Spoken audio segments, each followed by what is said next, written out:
3-2 Baltimore Ravens travel to the 4-1 New York Giants. The Giants coming back from London off their victory over the Green Bay Packers in comeback fashion.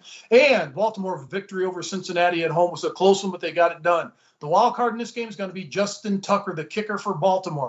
But if you look at Lamar Jackson, he is their entire offense for Baltimore, not only throwing the ball, but running the ball. He's got 5 picks on the season, but he's got 12 touchdown passes. He leads the team in rushing. Mark Andrews, their tight end, has been very efficient. He's always his go-to guy. Now they've got a guy that can stretch the field, and Rashard Bateman, he's got 11 catches. He's got a long of 75 on the season. If you look at their defense, that's where the issue is, the Baltimore defense. It used to be a stout defense. They were known for their defense when you talked about the Ravens, but this year they're terrible. Marcus Williams has done a nice job. He's got 3 interceptions. He's the free safety there. But their entire defense is awful against the pass. They're dead last in the NFL defensively. They're 32nd. I look at New York, and it's all about Saquon Barkley on the offensive side of the ball, receiving the ball, running the ball. Their defense is doing much better this year than last year. But Saquon Barkley is keeping this team together. They don't have any wide receivers to go through. They're depleted there by injury and players not performing. But I think their head coach has done a terrific job, Brian Dable, with his football team.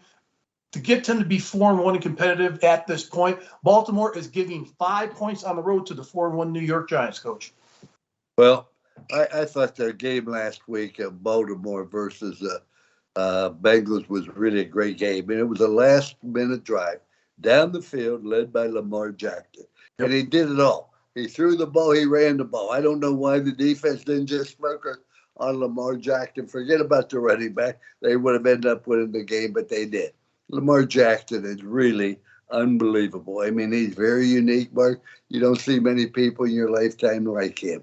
His ability to run and throw is outstanding. I agree with you about the Bengal defense. However, the Giants had a great win versus the Packers. I never thought the Giants could play that well.